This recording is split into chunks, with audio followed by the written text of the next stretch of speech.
Bakit 83% ng mga profesional ang nagsasabing nakakaramdam sila ng burnout sa trabaho?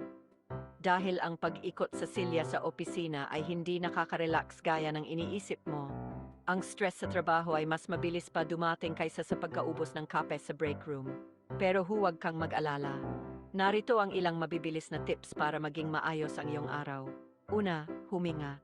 O simple lang ito, pero ang malalim na paghinga ay parang pag-reset button sa iyong stress levels.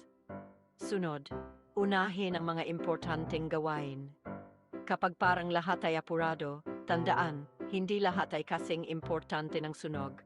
Tapusin ang isang bagay sa isang pagkakataon. At huwag kalimutang mag-unat. Ang ilang pag-ikot ng ligat-balikat ay makakatulong para hindi ka makaramdam ng paninigas pagdating ng alas 5 ng hapon. Panghuli, ang pagtawa ay ang iyong sikretong sandata. Magbahagi ng biro sa isang katrabaho o manood ng nakakatawang video habang nagkakape. Parang maigsing bakasyon para sa iyong utak. Kaya ayan, gawing tagumpay ang stress.